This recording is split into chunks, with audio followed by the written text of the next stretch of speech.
And we are back. Welcome to the first day of Matchday 2 in Euro 2024 after probably the best day of the Euros so far. I keep saying it every day. The days keep getting better and better and better. And we certainly had match of the tournament, in my opinion, so far in that Turkey-Georgia game yesterday. Absolutely incredible scenes. The goals were out of this world. And then the drama of Marmadashvili coming up for the free kick, then the corner and the counter-attack, ruining my 2-1 prediction, by the way. Thanks for that. But, absolute chaos. Loads of fun.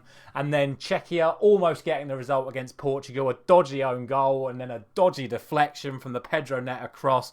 Fell to Conceição, who smashed it in the back of the net in the last minute to get Portugal over the line.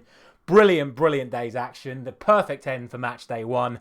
Let's get into match day 2 now with 3 matches to kick it all off. And before we do, if you haven't done so already, please do consider dropping a like on this video and subscribing to the channel if you're new around here, because we're going to continue to do these every single day and have our first Copa America video coming for you imminently. And without any further ado, let's get straight into it. And what better way to kick off match day 2 than with Group B rather than Group A. Well done, UEFA. You did it again. And it's not even so the Germany team can go in the main event slot at 8 o'clock because they're playing at 5. So why they couldn't do Scotland, Switzerland first, then Germany, Hungary, then Croatia, Albania, I really don't know. But it's just UEFA being UEFA. So we start off with Group B. And it is Croatia against Albania. And I think, again, this one is just a question of how the scoreline is going to go in Croatia's favour. Look, Albania played really well against Italy, but if we're being realistic, they didn't really offer too much in terms of actually scoring goals. They scored after 20 seconds due to a mistake from DiMarco and Bastoni.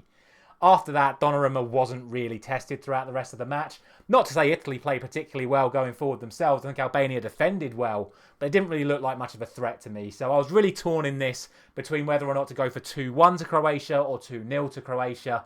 But ultimately, I'm going to go for 2-0 to Croatia. I don't really see Albania scoring if they play how they played against Italy. Croatia, though, on the other hand, they were very poor against Spain. Yes, they were arguably robbed of a goal at the end of that game for 3-1 due to the whole Rodri penalty, Unai Simon being off his line, but they only called the encroachment drama.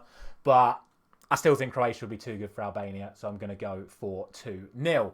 That then brings us to Group A, and the host nation Germany play their second game against Hungary. Germany, of course, the biggest winners in match day 1 with their 5-1 win over Scotland. More on them shortly. But they now take on Hungary, who themselves were rather poor and completely outplayed by Switzerland. So with that logic, going into this game, given the fact that Germany played so well against Scotland and Hungary didn't play particularly well against Switzerland, there's not going to be too much of a surprise when I go for a 4-1 win to Germany. I was very tempted again to give Germany a clean sheet. However, if you're conceding against Scotland when they have 10 men, albeit through a bizarre own goal from Rudiger, you'd still got to fancy that with a little bit more quality in the Hungarian attacking side of things, you'd expect Hungary to at least get 1 goal. So I'm going to go for 4-1. I think Germany will still rip the Hungarian defence to bits, but we'll see. Who knows? We've seen so many upsets and near upsets in this tournament already.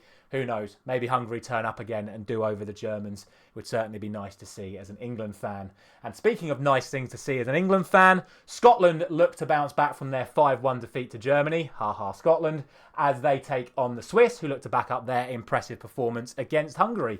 And again, as I kind of just said about the Germany and Hungary game, there's not really too much to say other than I do just expect Switzerland to win this game. They played some very good stuff. I think their on-the-ball play is fantastic. They've got Embolo back to full fitness. Whether or not he's going to start, we'll see. I'd say full fitness and then say whether or not he's going to start. If he's fully fit, he obviously will start. But it looks like they're going to be a side to look out for once again in these tournaments. They always tend to produce results in these major tournaments, do the Swiss. And I think Scotland are going to be a task that should be relatively easy for them. Scotland need to now get at least a result in this one or the next one, if not both, if they're going to progress to the next round. So I think they're going to have to go for it, which could just play into Switzerland's hands even more. I'm going to go for 3-0 to the Swiss. I don't see the Scots scoring any goals.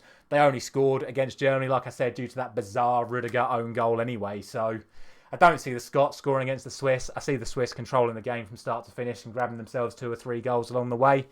And that is going to do it for match day 2, day 1/day 6 of the tournament predictions. As always, let me know all of your thoughts down in the comment section below. Thank you very much for watching. As always, I'll be back tomorrow morning for the second day of match day 2 and the first day of the Copa America. I'll see you there.